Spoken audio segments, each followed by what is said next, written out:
So we have a busy week coming up, and tomorrow night, Monday night, and Tuesday is Pesach Sheni. And so I want to share with you a little bit about Pesach Sheni.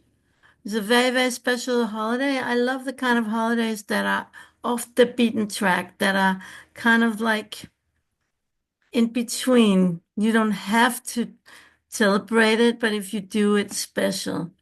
And there's something special about doing more than what's required. And that's actually the root of Pesach Sheni. And it started off with the men that came to Moshe and Aaron. It's in Bamidbar chapter 6. Let's see where exactly. I can tell you exactly where it is. It is Bamidbar chapter 9, verse 6 to 13. And these men were impure because they had contact with the dead, and they were not able to keep they were not able to sacrifice this Pesach sacrifice because of that. And so they came to Moshe and Aaron and said, "What shall we do? Like we wanna do the Pesach sacrifice, but we were impure from contact with the dead." So this is, I think, in itself is so beautiful that they wanted to do more than what they had to. They could have just said, "Okay, we missed it." Can you all hear me? Because there's a whole kind of um, long message here from Yael's note taker. So I'm not sure. It's an AI thing. Don't worry about it. I don't know how it works and I don't know how to get rid of it. So just ignore Okay. it. Okay, no They'll send me problem. an email later with all the points. Okay, no problem. Okay, so I'm going back.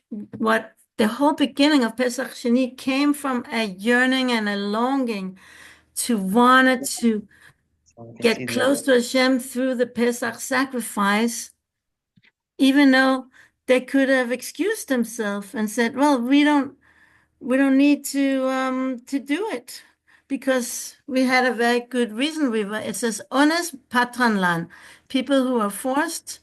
They're not able to do a mitzvah. They're not responsible. Could you please mute yourself? Who is that?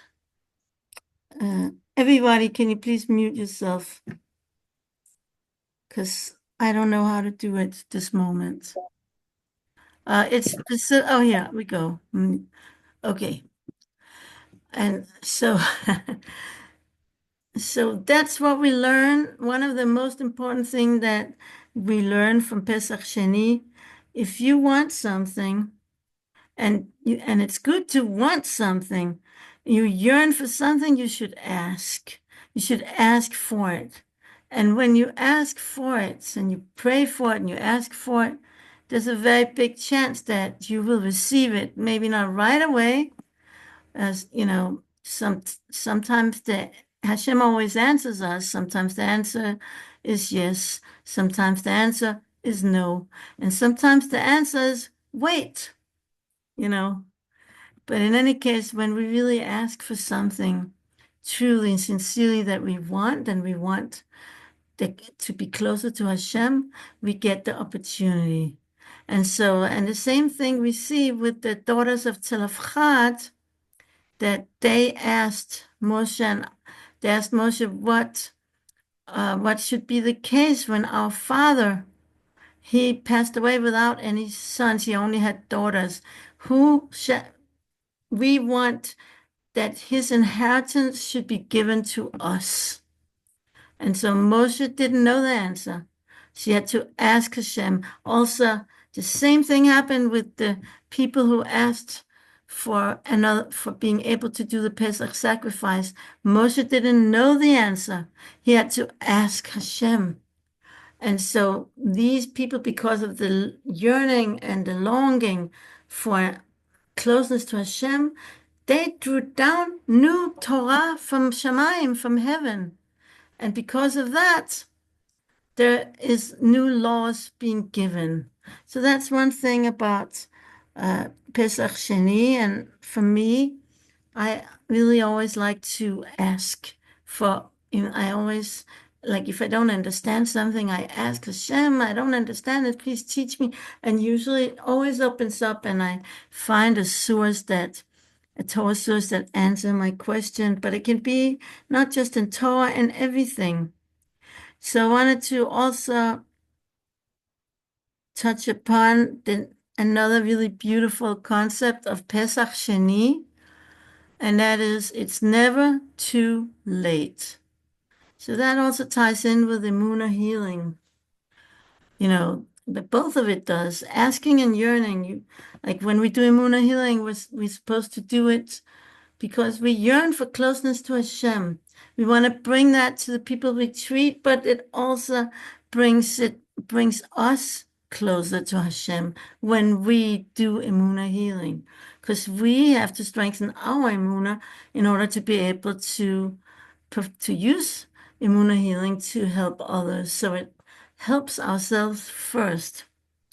So the second one is it's never too late. It's like also all about Emunah, that we believe that there is always another chance and another chance.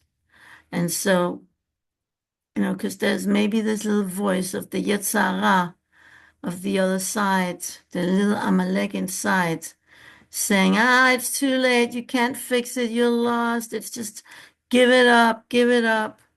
And so Pesach Sheni teaches us never give up. And Ye'ush B'olam Klal, like Rabbi Nachman says, there's no despair in the world at all. Don't give up. Keep going. And so as you get another chance, on the 14th of Iyar, almost a month after, the people that were impure because of contact with the dead, had another chance to do the Pesach Korban. And so that is the second lesson. Don't give up, have emunas. Believe in yourself and believe in Hashem's love that He has for you. And even within your impurity, even within our impurity, the third lesson that I want to glean from Pesach Sheni, that like even if we're not perfect, we can still heal others. As long as we're in a process of working on ourselves. Even someone mixed with good and bad, like matzah and chametz together, can still bring their offering to Hashem.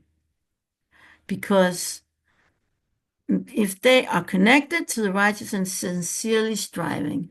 And so it is with Pesach Sheni, that unlike Pesach, where you could have only matzah and you had to get rid of all your chametz, on Pesach Sheni you can eat matzah and chametz together.